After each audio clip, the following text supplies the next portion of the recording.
YouTube, Big Joe here. One of the first videos ever being shot in 1080p, and today we're going to be talking about the biohazard.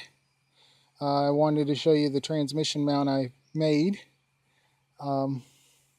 If y'all seen it before, it's on Sprocket's Garage, but for the ones that don't get on there often or hasn't been on there,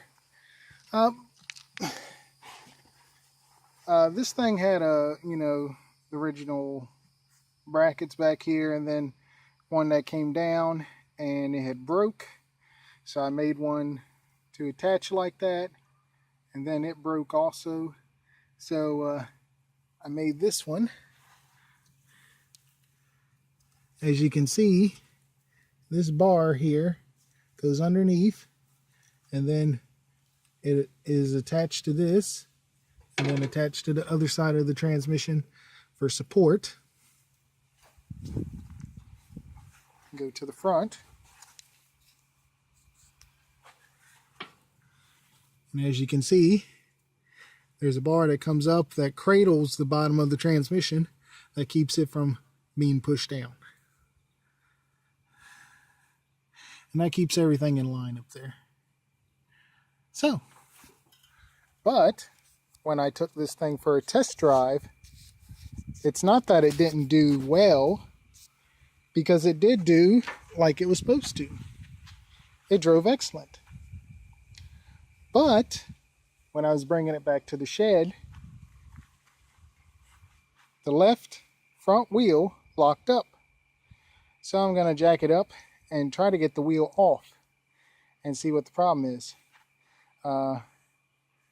When I was towing it back, it did break loose, but I think that's only because I had took the cotter pin out and I just left it out, so maybe the wheel backed off some or something like that. But we're going to jack it up now and see if I can get that wheel off. Okay, so I got the front wheel off finally. Come on, phone. God. Anyway, as you can see, the spindle is really gacked, and I think it's because of how loose this is. Let me turn it back here. All that play. So I figure it's at an awkward angle and it's just causing it to gack the spindle. And that's probably the reason why it did what it did the other day. So I'm going to go right now and go ahead and rebuild the front end. Rebuild it with some new bushings. And really grease this spindle. And then throw it back together and it should be fine.